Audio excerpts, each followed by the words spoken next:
Hi, everyone. Welcome to the weekly RV report for the week of Friday, July 11th, 2025, the first of the month, and only 3 weeks left in the month. So time continues to stop for no one. We're glad to have you here. If you are new to the podcast, please do like, subscribe, and share so the channel can grow and others can gain the knowledge you're being currently afforded.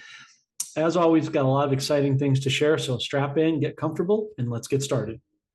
As you know, I'm not a financial advisor, nor is this constituted as financial advice. It's merely quality information being shared with you in order for you to use for your own personal discernment.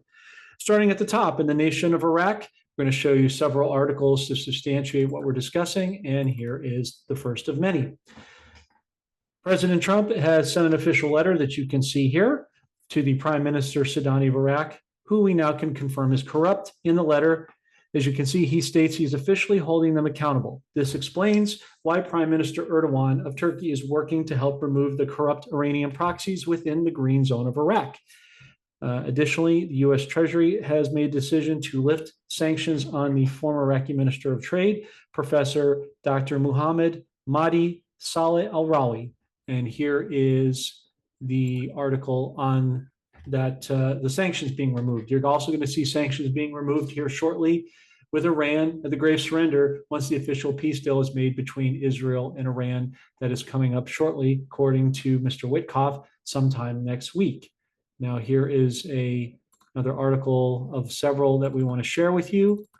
Here is the elections we were talking about that are coming up according to Grok in Iraq, that are being helped facilitated by Erdogan, amongst other people, to drive out corruption. You're going to see a seminal theme, folks, of corruption being removed summarily around the world. Now let's turn our attention to the nation of Zimbabwe. And we have Nelson Chamisa. Speaking of corruption, Nelson Chamisa continues to get louder with his refrain in terms of removing seminal corruption through Zimbabwe. Here's one article where he talks about dictatorships and the perpetual cycle of absurdity being removed. Here's another one here of a thread almost, referring to him almost returning ostensibly as the true leader of Zimbabwe. You'll note that South Africa is in complete shambles, is on the brink of collapse, and that by no means, a coincidence, as you would expect. I believe we have one more here that I can share with you. So I do want to turn over to this one. This is one I wanted to show you in Iraq. This from Majid. This came out today, pardon the language. 48 hours left. KRG, Kurdistan region, has notified the U.S. that they will only allow Baghdad 48 hours to make a decision regarding the issue of funding the Kurdistan region's civil servant employee salaries. So this is part of that accountability and the walls of corruption being removed quicker and quicker as we go through the inevitability of the reset process. Also want to point out to you folks that, remember, Emerson Mnangagwa, the current placeholder, corrupt leader of Zimbabwe, is hiding the real amounts of gold and other assets from the world, from the Zimbabwe people, and they know it, which is why they're demanding further hastening of regime change within Zimbabwe. This is really ultimately the narrative that we're looking to see throughout Iraq, Vietnam, Zimbabwe, Brazil, you name it. Again, as the corruption is removed, it paves the way for the level playing field of peace and prosperity for everyone throughout the globe. Now let's turn our attention to cryptos here as I go into this exciting news that just came out today.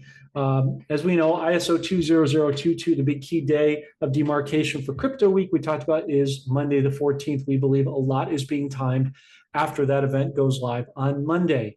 For example, Steph, if crypto is putting on X, SEC is had a closed door meeting yesterday for the commissioners to drop the lawsuit appeal and force Judge Torres to put the paperwork in the books, which we all know at some point she's going to do. As you saw, Currency 365 on X talked about a poll, and many of his followers, roughly 50%, believe that it will start next week. We are also personally, our personal professional humble opinion, inclined to agree that there's a better than probable chance that once ISO kicks on the 14th and they drop this case, that what a coincidence, after they see the 14th during crypto week, very good chance that that paperwork will be submitted. Let's see what else we have that we can talk about here. U.S. Treasury officially removes crypto broker reporting, according to Bloomberg. me see what else I have for you. This is going back a second, if you'll bear with me, I'm sorry, on Zimbabwe, just extolling the virtues of the corruption that is just shameful and needs to be fixed. You can see here that the House, in fact, Trabalis interchange cost US 114 million instead of the initially publicized 88 million. So there's a lot of money laundering that's been going on there, and that just must simply change. Let's see, what else can we show you of notability? Okay, and I'm going to talk a little bit about the Fed chair status. We all know the movie narrative is coming inevitably for Jerome Powell to be removed soon. In his place, a new Treasury Fed chair. And it's going to be the Treasury because the Fed was baked in the Treasury 5 years ago. And we believe this person, we've talked about many times before, no secret to all of you as regular followers, Judy Shelton. She's just talking too much about the changes that are coming. Remember, the Fed was baked in the Treasury 5 years ago, which we showed you articles in the past during COVID. We even talked about it with Bill Holter on the podcast earlier this week, which he agreed of his own volition. We remain fully convinced that Judy Shelton is the lead dog to replace Powell. She is the ideal fit for the role as ostensibly the Treasury chair. She wants to return the gold standard and have it on her legacy. She's a great multitasker, and he did bring her into his President Trump in his first term, and he likes to hire women as well. So from a class, gravitas, experience, and knowledge base, she's really, in our humble opinion, the perfect candidate when you think about it. And since we have the article up, for obvious reason, this is very important for those of you who have asked over the years about your own personal bonds, your birth certificate, your Treasury Direct, your Fidelity bonds, anything that they've capitalized you on over the years. Well, look who, lo and behold, is talking. She's proposing calling them Treasury Trust bonds. Yes, to be issued on July 4th. And that could be a head fake. It could be much sooner than that. But I did tell you we believe the debt jubilee is from this 4th of July, which we just passed a week ago, into the next 4th of July. So we have a year in minimum time frame on currencies, cryptos, metals, and now we believe she's really talking about our freedom bonds, which I've just mentioned. What a coincidence, right into the 250th year.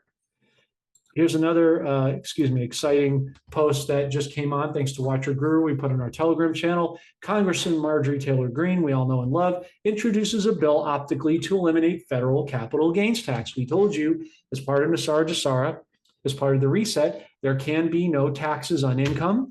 There can be no taxes on property tax. It's all unconstitutional. And there can be no capital gains tax, which was typically known for home sales if you owned a home less than 2.5 years, which I've been through before, so I know it all too well. Well, that has to be rescinded because that effectuates our cryptos and our currencies, and that will not be allowed to stand. So very, very exciting that that's now being optically put out for all to see. We have one more article to show you, but before we do that, let's talk about the commodities and precious metals. As of the time of this broadcast, crude oil is trading at $65.86. Once the drilling starts this summer, we believe into August and September, crude oil should start to drop dramatically, which will affect prices at the pump and at the grocery stores, which we've said many times before. Gold is currently today at $3,324.30. Silver is holding its own at $36.98. You'll remember that silver topped over $37 earlier this week. The Dixie, the dollar index, is now at 97.27. At one point this week, it actually dipped below 97 to 96.38 on a 52-week moving average. Watch the Dixie continue to tank as President Trump continues to kill the old deep state Federal Reserve dollar over the course of the summer. And remember, as copper prices to continue to go up, it moves into XLM alongside, which was as of today 7 cents. So, XDC would be the equivalency crypto of copper. So you have XRP gold, XLM silver, and XDC copper right down the line. Be investing in those. That's our humble opinion and what we are certainly wholly doing. Now, one last thing I did want to share with you on the Nassar Jassara front. Good friend Captain Kyle has posted this, and we want to give him full credit for this exposure. For those of you who are wondering about the patents and the cures and all that, here's another seminal sign. We're going to play this clip, and this has to do with vehicles in the near future, the Jetsons, cars we were promised. Here we come. It's about darn time. So please watch this short clip.